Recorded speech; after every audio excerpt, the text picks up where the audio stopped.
اپنے بچوں کو دین کا وہ اینگل مت دکھائیں جس میں بہت زیادہ ان کو یہ بتایا جائے کہ جی صرف سزا ہی ہونی ہے. سزا تو ہونی ہے، جیسی کرنی ویسی بھرنی،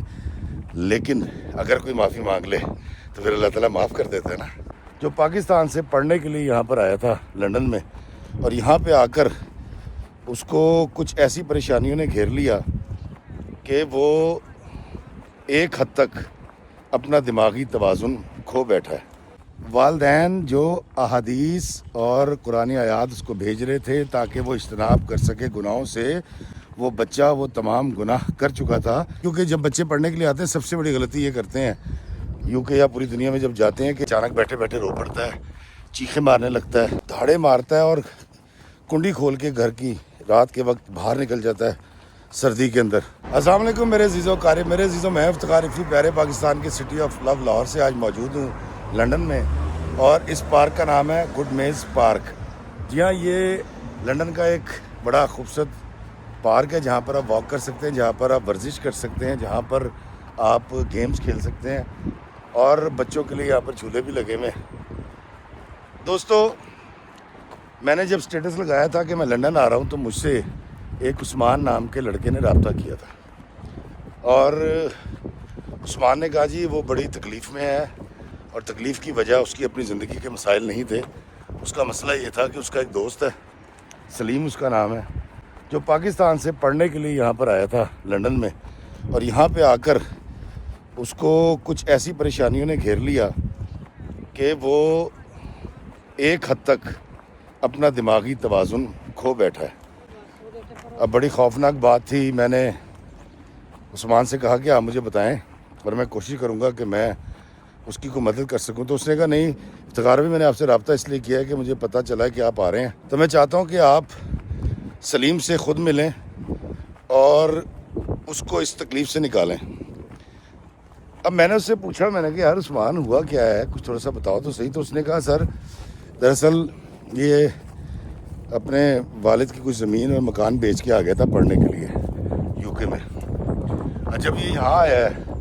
تو یہاں پر سمیسٹر کی فیس دینی پڑتی ہے، جہاں آپ نے رہنا ہے اس کا کرایہ دینا پڑتا ہے، پھر فوڈ کے اخراجات الگ ہیں،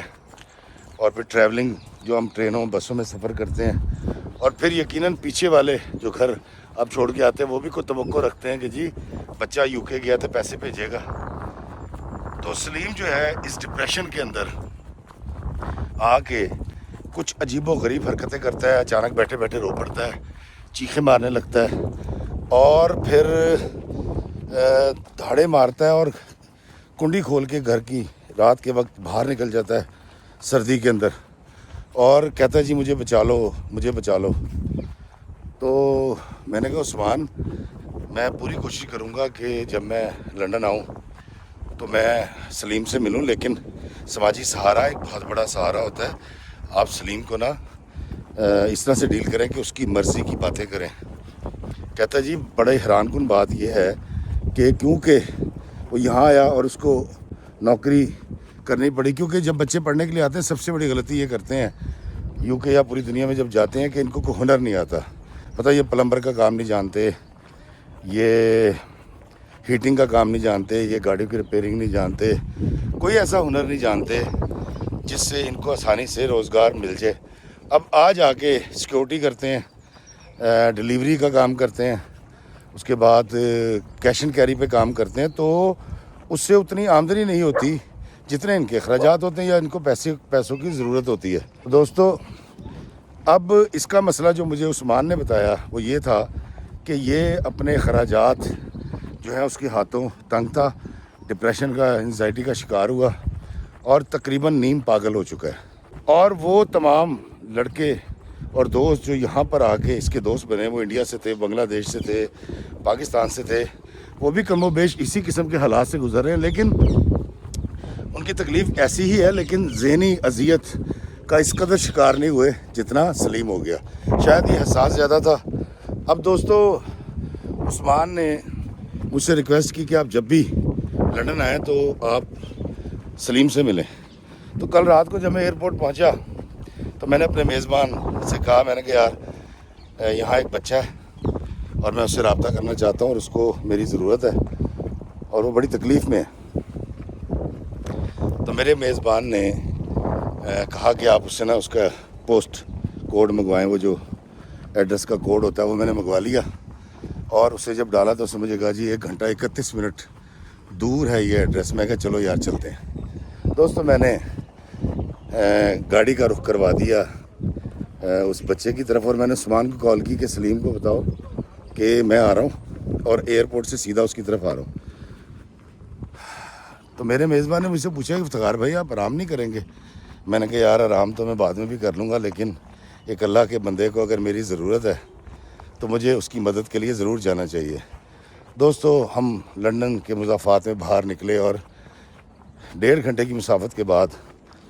ہم ایک گھر میں پہنچے۔ عثمان نے ریسیو کیا، جب ہمیں اندر لے کر گیا تو وہاں جو پاکستانی تھے وہ بھی اور 1-2 انڈین بھی مجھے پہچان گئے، انہوں نے میرے ساتھ تصویریں بنوائیں،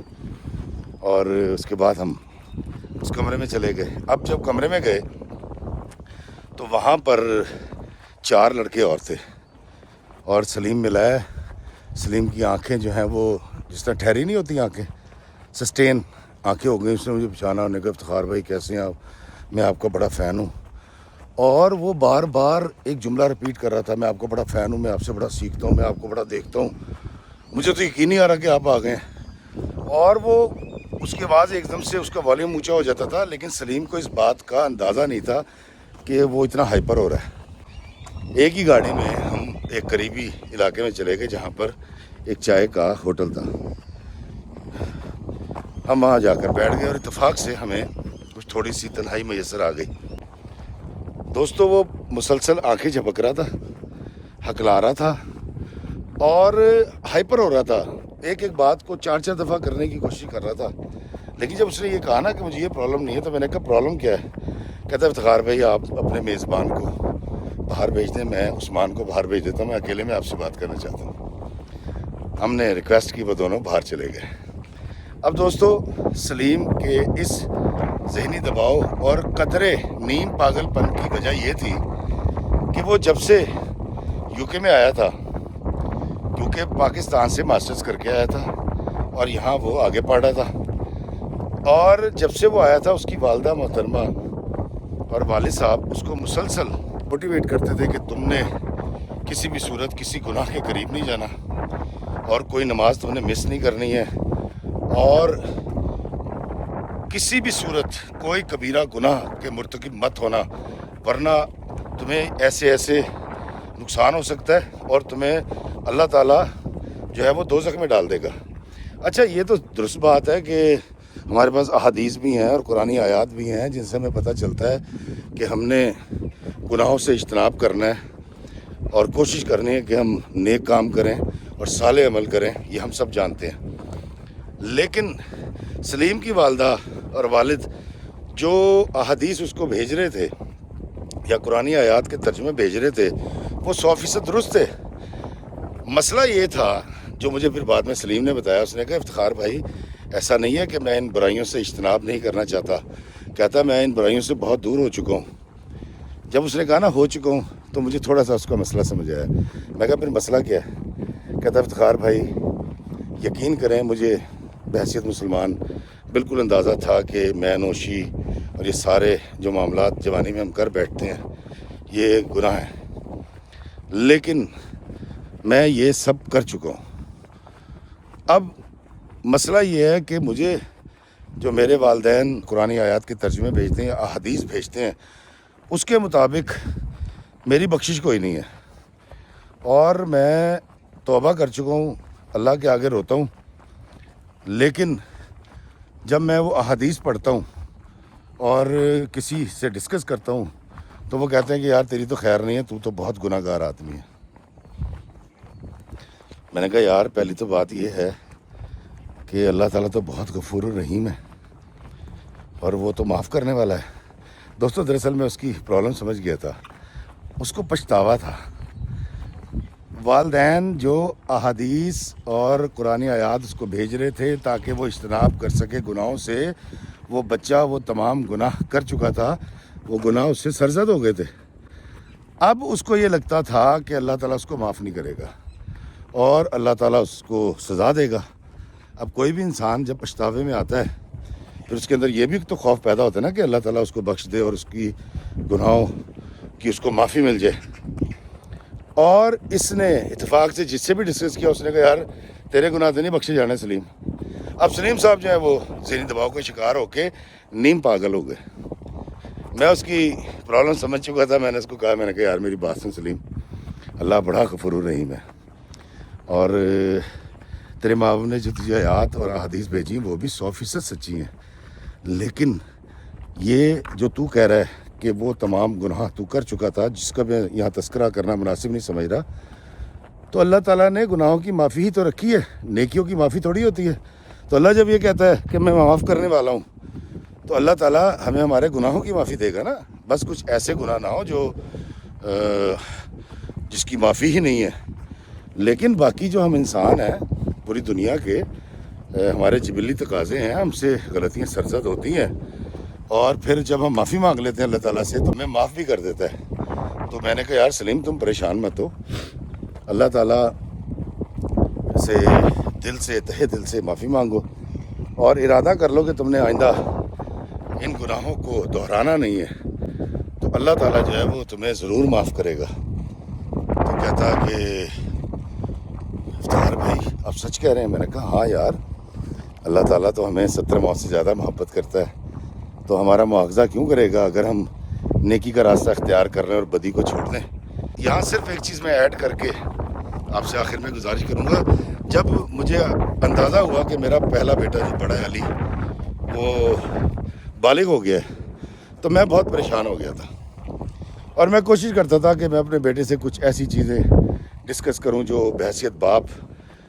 مجھے کرنی چاہیے اور شرعی طور پہ بھی مجھے اپنے بیٹے سے ڈسکس کرنی چاہیے. اور میں دن رات اس تکلیف میں رہتا تھا کہ کہیں میرا بیٹا کوئی ایسا گناہ نہ کر دے,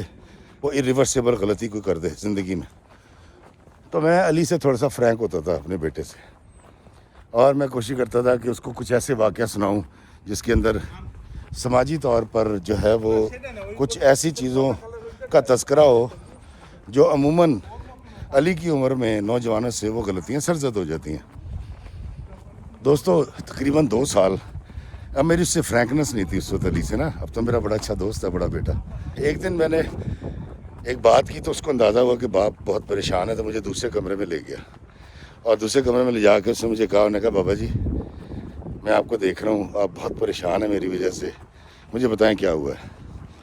تو میں نے بڑا لاچاری سے یہ کہا, میں نے کہا دیکھ یار علی, لوگوں کے یہاں بیٹے ہوتے ہیں وہ خوشیاں مناتے ہیں, میرے 3 بیٹے ہیں اور میں دن رات اس تکلیف میں مبتلا ہوں کہ کہیں میرے بیٹے اس سماج کے لیے کوئی برا کام نہ کریں, کوئی ایسا کام نہ کر دیں جو irreversible ہو, کوئی ایسا کام نہ کر دیں جو میرے پاکستان کے خلاف ہو. تو میں بڑا پریشان ہوں, اور کیونکہ مجھے اندازہ ہو گیا ہے کہ اب تو بڑا ہو گیا ہے, تو بیٹا بس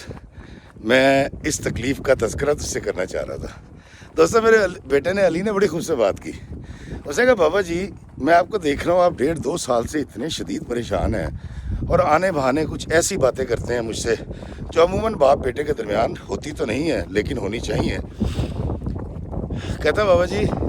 میں انٹرنیٹ کی دنیا میں پیدا ہوا بچہ ہوں, میں نیٹ فلکس دیکھتا ہوں,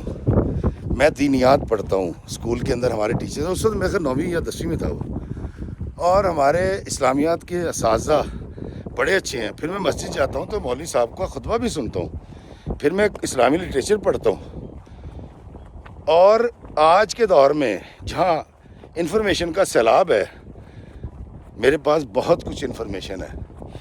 میں الحمدللہ دین بھی جانتا ہوں, دنیا بھی جانتا ہوں, اور آقا کریم صلی اللہ علیہ وآلہ وسلم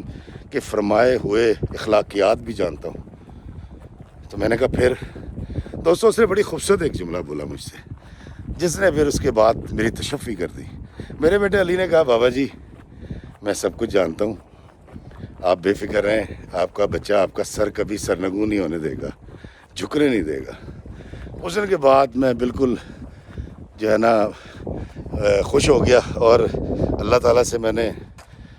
شکریہ ادا کیا اللہ تعالیٰ کا اور اس کی رحمت طلب کی. تو دوستو مجھے پھر وہاں سے اندازہ ہو گیا, تو عیسیٰ کی بار جب عیسیٰ بڑا ہوا یا موسیٰ بڑا ہوا تو میں نے ان سے دوستی ضرور کی, ان کو دین کی باتیں بھی بتائیں اور احادیث بھی سنائیں، لیکن اس انداز میں کہ کہیں میرے بچے کسی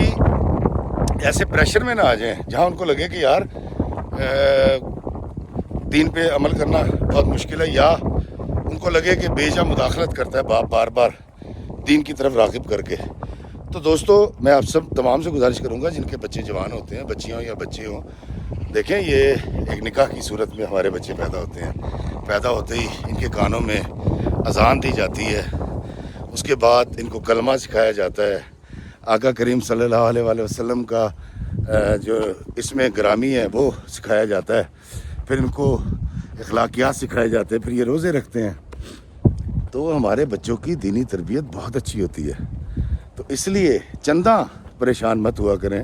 وہ لوگ جن کے بچے باہر رہتے ہیں یا وہ باہر رہتے ہیں اور ان کے بچے باہر کے ممالک میں پیدا ہوئے ہیں۔ دوستوں، میں آپ سے گزارش کروں گا کہ آپ اپنے بچوں کے حوالے سے پریشان مت ہوا کریں۔ ہمارے جو بچے ہیں یہ چھوٹے موٹے گناہ کر بھی لیتے ہیں اور اس پہ پچھتاوا بھی کرتے ہیں، اس کی معافی بھی مانگ لیتے ہیں اور اس سے باز بھی آ جاتے ہیں، بالکل ویسے جیسے ہم جوانی میں چھوٹے موٹے گناہ ہم سے سرزد ہوتے تھے اور ہم پھر معافی مانگ لیا کرتے تھے۔ ایک بات دوستو یاد رکھیے گا کہ ہم بشر ہیں اور بشریت کا تقاضا ہے کہ یہ اس سے غلطی سرزد ہوگی، اس سے گناہ سرزد ہوگا، تو آپ زیادہ پریشان مت ہوا کریں۔ آپ یقین کیجئے کہ انسانی زندگی بالکل ایسی ہی ہے کہ یہ غلطی کرتا ہے معافی مانگتا ہے، غلطی کرتا ہے معافی مانگتا ہے، اور اسی ادھیڑ بن کے اندر، اسی معافی تلافی اور جزا سزا کے سلسلے کے اندر ہماری عمر گزر جاتی ہے، اور شاید یہی انسانی زندگی کا ارتقاء ہے، یہی اس کا چلن ہے۔ آپ جمعے والے دن تجربہ کر کے دیکھ لیں، یو کے اندر، یورپ کے اندر، کہیں بھی جمعے کی نماز میں جائیں، آپ دیکھیے گا نوجوانوں کی تعداد سب سے زیادہ ہوتی ہے۔ تو اپنے بچوں کو دین کا وہ اینگل دکھائیے جس میں اللہ تعالیٰ معافی اور درگزر کی بات کرتا ہے۔ اللہ تعالیٰ کہتا ہے کہ میں رحمان ہوں، رحیم ہوں، اور میں تم پر رحم کروں گا اور تمہاری بخشش کروں گا اور تمہیں معاف کروں گا۔ اپنے بچوں کو دین کا وہ اینگل مت دکھائیں جس میں بہت زیادہ ان کو یہ بتایا جائے کہ جی صرف سزا ہی ہونی ہے۔ سزا تو ہونی ہے، جیسی کرنی ویسی بھرنی، لیکن اگر کوئی معافی مانگ لے تو پھر اللہ تعالیٰ معاف کر دیتا ہے نا۔ یہ مسلمان ہیں اور مسلمان رہیں گے۔ تو میری عمر کے دوستوں، آپ کے بچے بہت اچھے بچے ہیں، دین کو جانتے ہیں، اور جب میں وہاں سے نکلا تو سلیم کافی ریلیکس ہو چکا تھا، اور جب میں آج صبح اٹھا ہوں تو سلیم نے مجھے کہا کہ افتخار بھائی آپ ابھی تک شاید سو رہے ہیں، لیکن میں واک کر رہا ہوں اور میں نے سیکھ لیا ہے کہ میں نے خوش رہنا ہے اور اللہ سے معافی مانگ لی اور آئندہ وہ گناہ نہیں دہرانے جو میں کر چکا ہوں، اور آپ کی آمد کا بہت شکریہ۔ تو دوستو، اپنے بچوں کے ساتھ یا ان اللہ والوں کے ساتھ جو غلطی کر بیٹھیں اور پھر واپس دین کی طرف یا اخلاق کی طرف آنا چاہیں تو ان کی مدد کیا کریں، ان کو ڈرایا نہ کریں، کیونکہ میرا اللہ جو ہے وہ رحمان ہے، رحیم ہے، اور ہمارے نبی پاک صلی اللہ علیہ وآلہ وسلم رحمت للعالمین ہے۔ ساڑھے تے رحمت ہونی ہے، بس یہ ہے کہ ہمیں اس کے لیے محنت کرنی ہے، نیک کام کرنے ہیں اور معافی اور درگزر کے ساتھ رہنا ہے، اور اللہ سے ہر وقت ڈر کے معافی مانگتے رہنا ہے۔ مجھے دیجیے اجازت لنڈن سے اس دعا کے ساتھ کہ اللہ میں آسانیاں عطا فرمائے اور آسانیاں تقسیم کرنے کا شرف عطا فرمائے، آمین۔ السلام علیکم ورحمۃ اللہ وبرکاتہ۔